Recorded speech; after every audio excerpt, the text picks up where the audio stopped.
Let me bring in Dr. O'Brien as he's with us now. We got plenty of injuries to get to today. As I said, there's a lot of guys, especially this week, that just seems, well, there's always a lot, but this week there seems to be a lot of key guys. I mentioned Cam Newton and his thumb, and we just talked about him. Doc, welcome. How are you? Hey, Mike, how are you Let me start with Cam Newton and the thumb. He threw the ball miserably at the Meadowlands last week. A lot of thought they've downplayed that this week. How about the thumb? Well, it's his thumb and his shoulder, Mike. He threw 40% of his passes were complete. That's terrible for a pro quarterback, and I don't think it's going to get much better. I think what he has is what's called a gamekeeper's thumb, which is an injury to ligament of the thumb, which allows you to grip the ball, and there goes your accuracy. He's also still having problems with his shoulder. I don't think this is going to get better. I think this is going to be a real problem for the team going forward.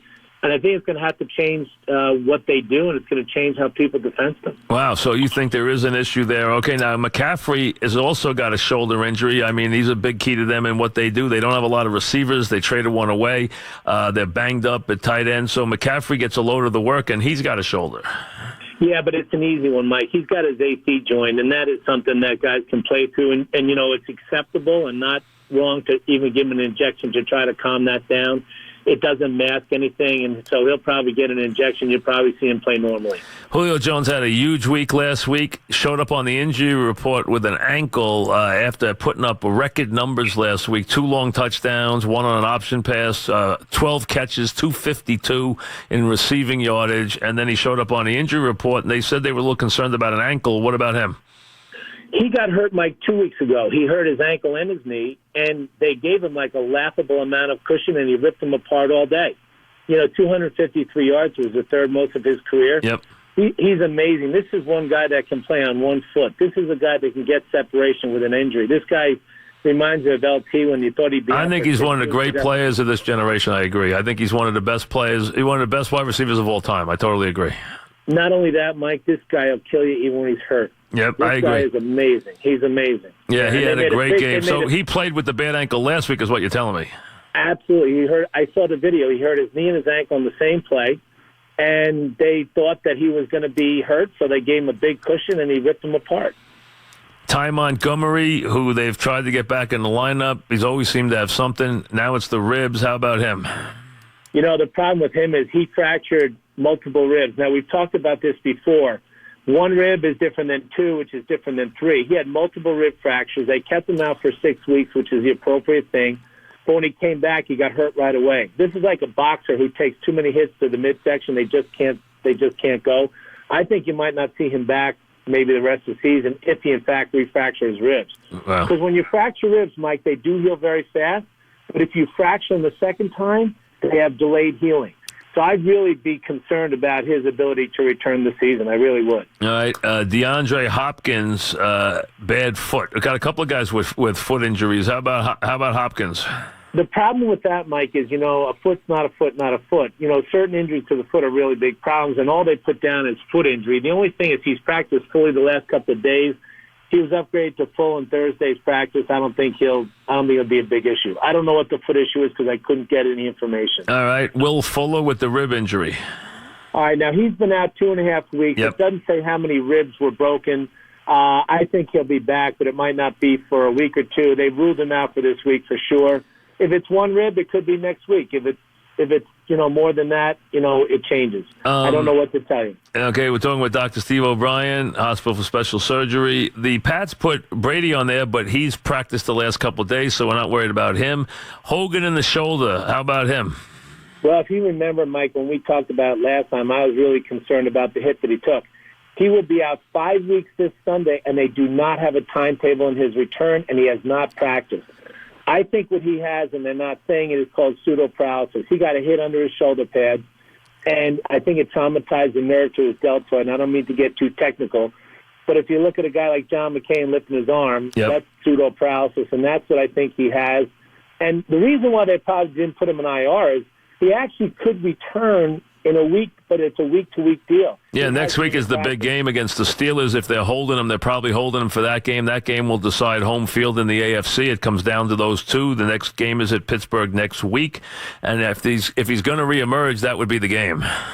You know what, Mike? What he has is unpredictable, although a pseudoparalysis from an injury like this, Usually starts to recover at about 6 weeks. He's 5 weeks this Sunday. Jimmy Graham, the ankle for him, he has not had the season people had expected. They obviously have new targets there. But how about Jimmy Graham? I don't have anything much on him, Mike. I don't know what to tell you on him. Okay, so he was an ankle. We'll leave that one alone. We're talking with Dr. Steve O'Brien. Let me get to a couple other ones. How about Alshon Jeffrey? We got him with a foot injury too. Again, no definition of the injury other than it's a foot. He was upgraded to full practicing by Wednesday. I don't think it'll be an issue. So, again, he should be full. Doc, when you get these guys like Amari Cooper with the concussions, do you feel you can get a better read now by what they tell you as far as how they are in the protocol? Do you feel like you're getting any information about these guys on concussions, or is it still very tough to figure out where he is along the line with the concussions? Mike, it's almost impossible. As I told you, some guys can get knocked out and not even get a headache. Some guys get a blow that you think is relatively minor, and they're in the protocol for a month. I wasn't able to find out at what point in the protocol he is in his progression, but he's definitely out for this week. One other thing I wanted to mention on that, Mike, if I could. Yeah.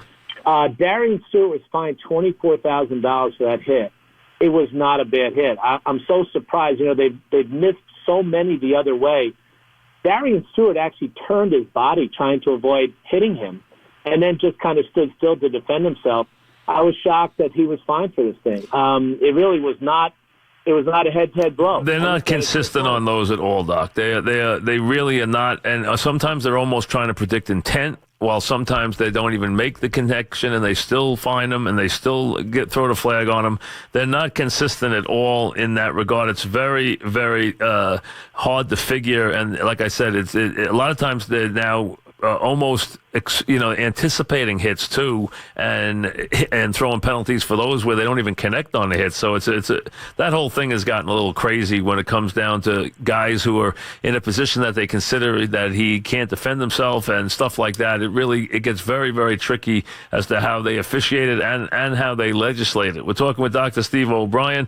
Doc, when you get this late in the season and everyone's worn down, everyone's beat up, how much, as a guy, and you were obviously on the sideline with the Giants for 15 years, how much does the toll of the season for the guys who play a lot of snaps on both sides of the ball, how much does just the wear and tear play into how you handle their injuries and try to get them back for games at this late point in the season? Mike, if you're winning, it doesn't hurt as much. And we have guys that, ordinarily in a losing season might take a dive, and I don't mean that in a bad way, but they feel the pain more, and other guys are able to overcome it because they're in the playoff run. Right now, you take more chances than you would ordinarily because there's not a whole lot of time left in the season, but obviously you don't want to put a player at risk for, a permanent injury or shortening their career. But there's no question you take more risks now than you do earlier. Does it slow the healing process because of the long season and the idea that guys are beat up? Does it make it harder, or does it take longer for a regular injury to heal because of the idea of a guy being, beat up at the end of the season? Well, most of these guys, Mike, are playing with multiple injuries, so that's a big factor. They have ankle, they have foot, they have knee, they have 3 or 4 things going on. And as the weather gets colder, it's just harder to deal with them because you're stiffer and it hurts more and the ground's harder. But they don't necessarily take longer. And I tell you, the biggest factor in an injury that's not a concern for safety is whether you're winning or losing. I'm just telling you that's the way it is. And the Packers are going to make you look good right now, Doc, because just 5 minutes ago it just came across that they've put Montgomery on IR for the rest of the year. So that just came across just now. So your prognosis was good on him and his ribs, so he will not play again this season. Yeah, it's too bad because they actually did the right thing. They have very good medical care with the Packers, but it's just very unfortunate. Again, it's like a boxer. It's hard to protect the midsection and a running back. Thanks, Doc. We'll talk next week. Appreciate it very much.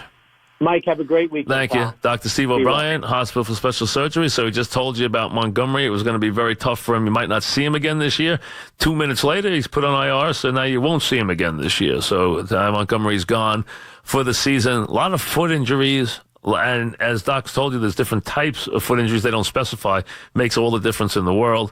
And a lot of ankles, and this time of year, you know what? If they're out there, You expect them to play. That's all you can do. They're all beat up. This time of year, everybody's beat up. You're this far into the season.